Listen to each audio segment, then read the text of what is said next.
Hey YouTube, welcome to another video. In this video, I kind of want to go over the challenges I faced on the most recent video upload where I did a video on street videography in downtown Detroit.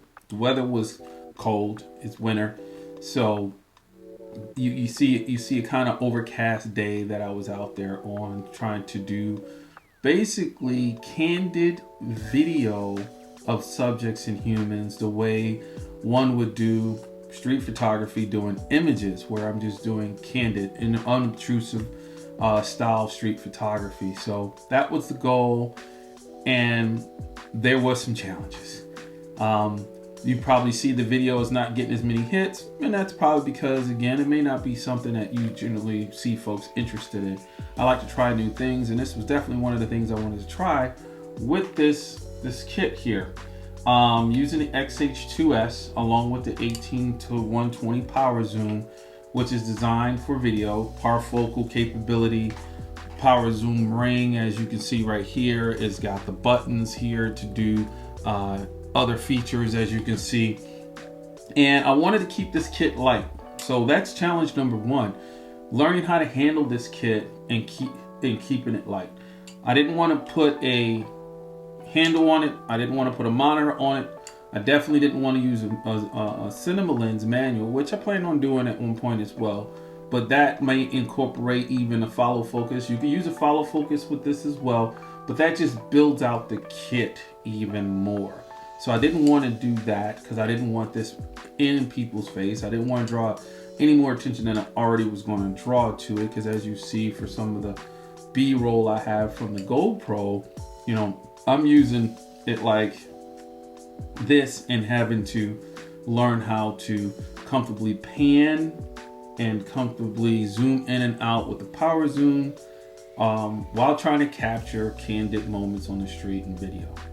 So that was a challenge, and the reason is, again, because I'm new to it. I'm new to this kit, using it that way and having to perform to capture images, decisive moments, if you will, although candid as they are. Definitely better than shooting stills, because this is shooting, you know, 30 frames per second, and it's doing a great job of capturing everything in front of me. The other challenge, I tried to do too much.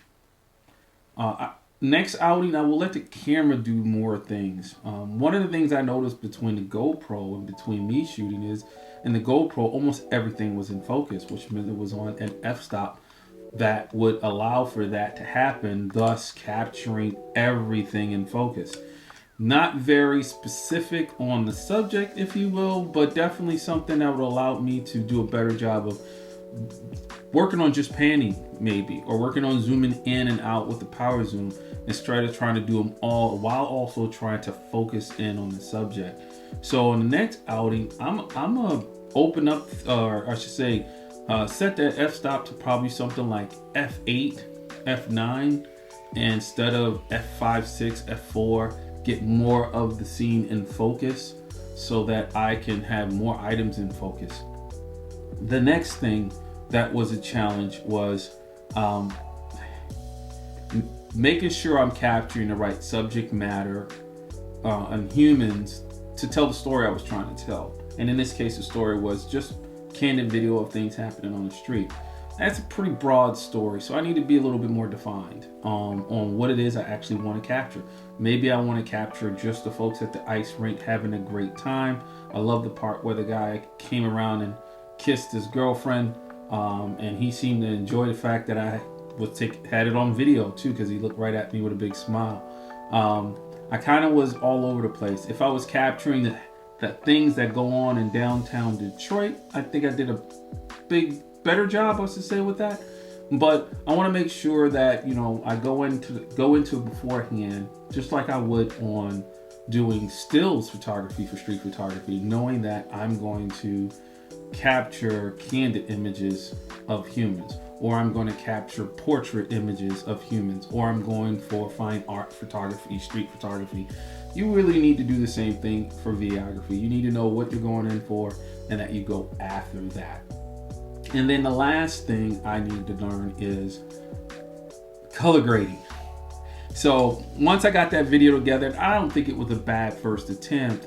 I learned that I may have come to the limits on the LumaFusion software as far as grading goes.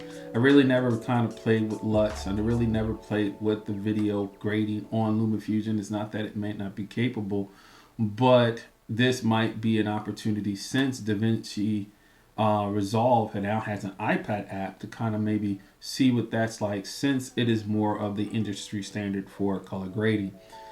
Being able to grade your videos afterwards, especially if you're using mostly videos to tell a story, that helps to tell the story. What mood you want to set, for sure. Lighting, vignetting. Maybe you want to do things like add a little blur, give it a more cinematic look.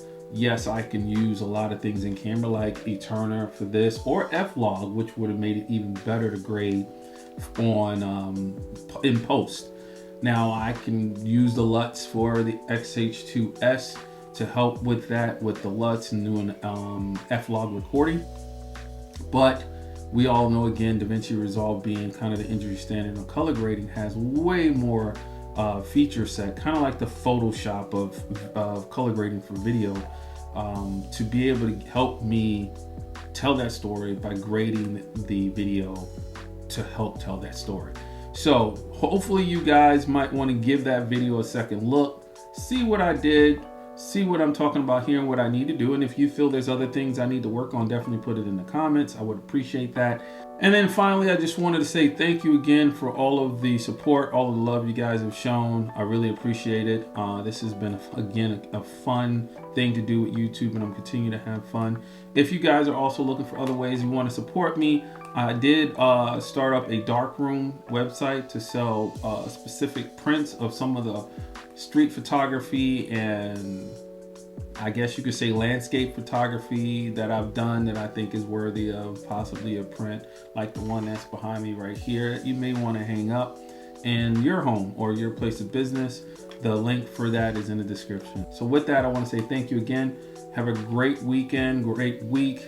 Look forward to me coming out with more street photography videos, and hopefully you guys will see that improvement as I look at those challenges that I just talked about and improve on them.